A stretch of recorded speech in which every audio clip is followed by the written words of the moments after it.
வணக்கம். Doctor Aravindan, Aravind hospital, Thuraiyur.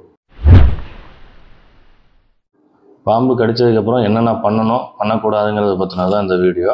ஏற்கனவே first வீடியோவில் என்னென்ன பண்ணலாங்கிறது பார்த்துருந்தேன். இதில் என்னென்ன பண்ணக்கூடாதுங்கிறத பற்றி பார்க்கலாம்.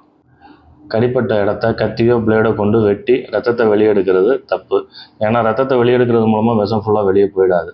அதனால் இன்ஃபெக்ஷன் தான் அதிகமாகி காலை இழக்கிறதுக்கான விஷயங்களும் நேரிடும். இப்போ சொல்ல போகிறது ரொம்ப முக்கியமான விஷயம். எப்போதுமே எல்லாருமே அந்த தப்பு தான் பண்ணிகிட்ருக்காங்க. பாம்பு கடித்தாலே பாம்பு கடித்த இடத்துக்கு மேலே நல்லா டைட்டாக ஒரு 4-5 கயிறு வச்சு இறுக்கி கட்டிடுறாங்க.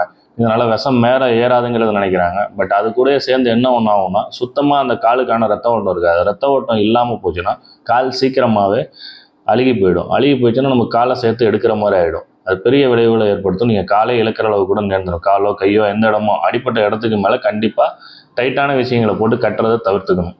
கடிப்பட்ட இடத்துல ஐஸ் கட்டியோ அல்லது சூடான ஒரு சூடு ஒத்தனம் கொடுக்குறேன், வலியை குறைக்கிறேங்கிறது பண்ணுறதோ தப்பான விஷயம். கண்டிப்பாக பண்ணக்கூடாது. இதுவரையிலும் என்ன பண்ணணும் பண்ணக்கூடாதுங்கிறத பற்றிலாம் பார்த்தோம். இது எல்லாத்தையுமே கடைபிடிச்சிட்டு உடனடியாக எவ்வளோ சீக்கிரமாக உங்களுக்கு பக்கத்தில் இருக்கிற ஹாஸ்பிட்டலுக்கு அவரை கூப்பிட்டு போக முடியுமோ அவ்வளோ சீக்கிரமாக கூப்பிட்டு போயிடுங்க. ஏன்னா எவ்வளோ சீக்கிரம் அவருக்கான விஷமுறிவு மருந்து ஆரம்பிக்கிறோமோ அவ்வளோக்கு அவ்வளோ அவர் உயிரை காப்பாற்றி கொடுக்கலாம். நன்றி, வணக்கம்.